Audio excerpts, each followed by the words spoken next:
Racial segregation in schools officially ended 60 years ago.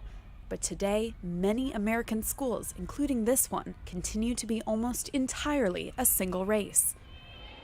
The nation's leading civil rights groups say not only are Black and Latino children more racially isolated than they've been in decades, there's evidence the problem is getting worse. Washington, D.C.'s Paul Laurence Dunbar High School is just one example of the government's failure to address the racial divide in schools today. Almost all my life I've been told I needed to go to a more diverse school. And so I know I love being around my peers and people, of my ethnicity, but I also do want to see other faces of, different races. Founded in 1870, not long after the abolition of slavery, Dunbar was the first high school in the nation for African Americans, and soon became known for graduating many famous Black poets, scientists, politicians, and activists. But the school has fallen on hard times. Test scores and graduation rates have fallen, and even as the neighborhood has gentrified, the student body is still 99% African American. But it would be nice to see other faces and other cultures and around me so I can learn more about them.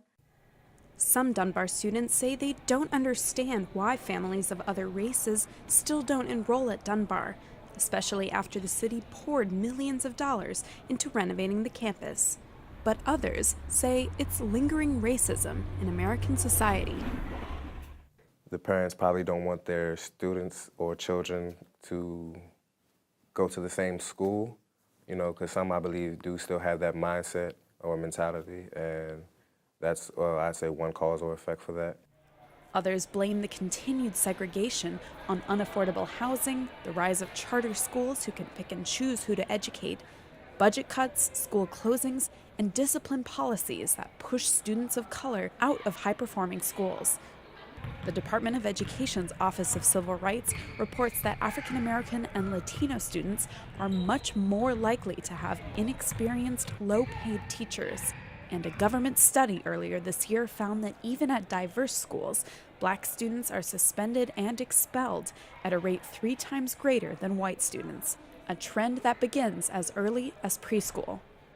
A lot of people think because we're in the United States, we have an African-American president, the first African-American president, which is an amazing thing that we achieved in this country and a huge step towards equality, that we live in a colorblind society where we don't have to worry about discriminatory treatment. But the data shows us otherwise. Jennifer says the country is at a crossroads where without government effort, school segregation will get worse. 60 years after they ruled here at the Supreme Court to strike down the separate but equal rule for Black and white schools, its legacy can still be seen today in Washington, D.C. and around the country.